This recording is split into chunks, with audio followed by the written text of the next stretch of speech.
Hi, this is Scott with eTrailer. Today we're taking a look at and installing the Roadmaster base plate on our 2025 Ford Ranger. The 5 main components you're going to need to get started in flat towing is you're going to need a base plate, you're going to need your tow bars, you're going to need safety cables, you're going to need some type of braking system, and you're also going to need some type of tow bar wiring. Another item we often recommend is a charge line kit. That's going to keep your vehicle battery charged while you're going down the road. Our Roadmaster base plate we have on our Ranger today is a pretty nice setup, I think. I like the way it kind of hides back in where our tow hooks used to be, and it doesn't really stick out real far and doesn't take away from the appearance of our Ranger at all. Another nice thing about this base plate setup is it's going to be able to work with all of your tow bar setups. You can change out the adapters if you need to, just to get it all set up. It's really heavy duty as well. Everything's really tight on this one. When we get this one put together, I was really impressed with the quality of it and the way that it mounted up to our frame. This base plate setup is going to be really easy to use. It's going to be easy to hook up and unhook. It's got really accessible safety cable loops here, which are nice. You'll be able to access those really easy, and just getting this popped off is simple. Just make sure you get your pin out and just slide that out. And you can drop your tow bar out of the way, and all you have to do to get these off is just pop that quarter turn and pull that out. And getting it reset up is just as easy. All you have to do, put that in, give that a turn, make sure you have that locked. And all you're going to do is get your tow bar put back in place. Get your pin on. Hook up your safety cable, and you're all set to go. So if you have any questions or comments about this base plate for your Ford Ranger, feel free to leave any question or comments down below in the comment section, or you can get a hold of one of our experts here at eTrailer. They'd be happy to help you out. Now, as far as installation goes, this one was a little tricky, just working our way through the instructions, but we got everything worked out, and it really wasn't too bad after we figured everything out with it. Now, it is going to take some time, and you will have to take your bumper off to get it done. But if it's something you don't have time to do yourself, you can always take a look at our dealer locator and get something done for you locally. If it's something you want to tackle yourself, stick around, watch our video, and we'll help you get it installed.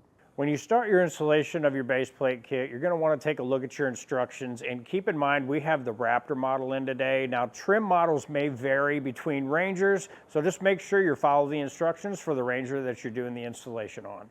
To start our installation, one of the things we're going to want to do is get our skid plate off on the bottom here. So we're going to have 4 15-millimeter bolts. We're just going to get those broke loose.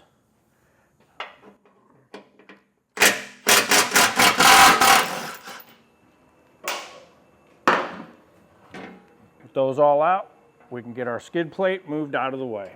Underneath of our middle fascia, we're going to go ahead and take out 5 10-millimeter bolts.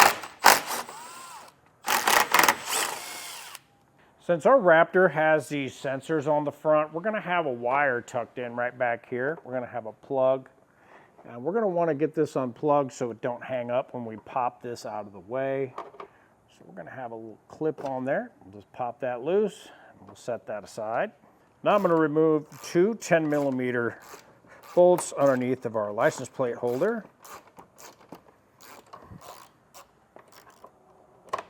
Underneath of our fascia, we're going to have these little pop clips. We just want to get a screwdriver in those and just pop those out all the way across. Now we're just going to pull back and unclip our fascia as we're going along. Now we can move that out of the way. For our next step, we need to drill holes in the side of the frame, and we can't get at those holes that we need to drill with our front bumper in the way. So what I'm going to do is remove that, and we're going to have 3 15-millimeter bolts on each side. Okay. Now we're just going to pull that back nice and easy. We are probably going to have an electrical connection or two we need to unplug. We have our bumper out of the way, and we didn't have to unplug anything. I just used my fascia card to get this set up now. I just need to have enough room to drill out our holes. On each side, we're going to have a hole that we're going to need to enlarge. This is going to be enlarged out to a 9/16 drill bit size. So now we're just going to go ahead and get that drilled out. After I have the holes all drilled out, I'll come back through with some paint and just get that painted over. It's going to help prevent corrosion in the future. While I have my drill out, I'm going to have another hole underneath of this right here where our subframe comes in. And what we're going to need to do is use our 9/16 bit we were just using, and we'll just enlarge this hole on both sides.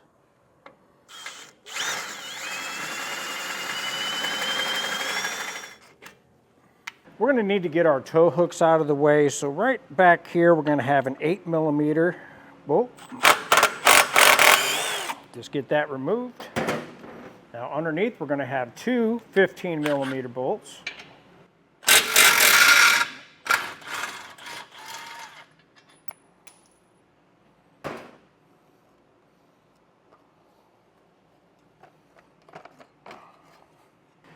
Now from this point on, we are going to be using Loctite on all of our hardware. So what we're going to do is just take our factory bolt and run that through our receiver. And we're going to be taking a spacer and using that on both of these bolts. Now we just want to get it put into position and get it started. Now you probably will have to use a socket for this part because it is up in there. So what I'm going to do, just get my socket in there and just slowly start that into my threads. Leave it a little loose. Now I'll take my back bolt, slide my spacer in,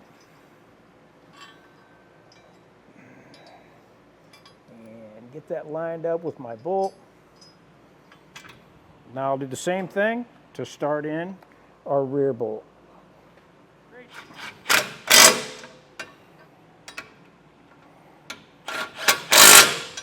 Now we'll come back through and torque down our bolts for our receiver. And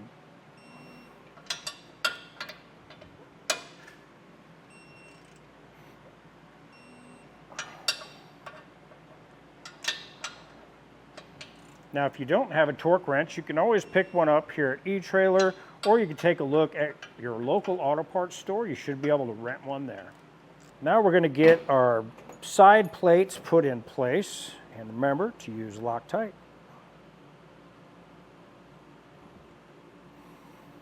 Going to start with this plate on our outside of our frame. And I just want to get that lined up with our hole. We're going to be using our bolt with a washer. And we're going to get that to go through.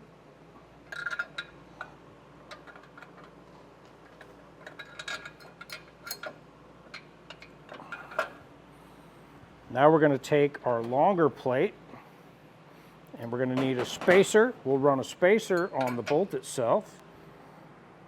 With our spacer on, we'll just follow up with our plate. Get that put into place. It is a little tricky to see up in there because we are up on the inside of the frame. After we have that in place, we'll follow that up with our washer, a lock washer, and then a nut. Now keep in mind, we are going to have different sized hardware. We're going to use our larger bolts that go into our top bolt up here. And for our lower bolts, we're going to have smaller hardware. It's going to be a smaller diameter. So make sure you keep an eye on that when we get these installed. And again, we're going to use our Loctite. And we're going to have our bolt with our washer.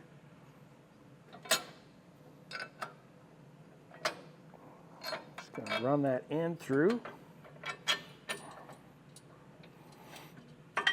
Then we'll follow that up with our flat washer and our lock washer.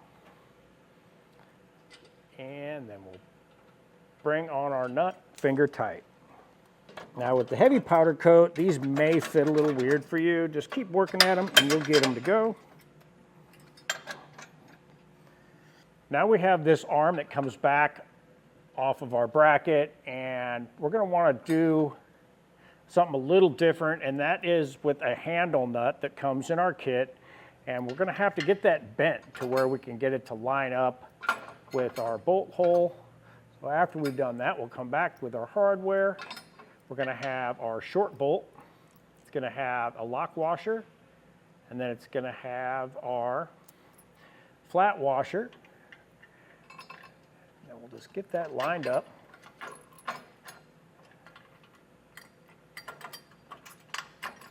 Now we'll just snug down all of our hardware. Now we'll come back through and torque down all of our hardware to the specifications listed in our instruction manual. Now in our instructions, since we have the Raptor model, we're going to have to trim out a little bit of our bumper core, and we have it marked out on both sides where we're going to trim that out. And I'm just going to come through with a cutoff wheel and just make our quick cut, and that'll get it trimmed out.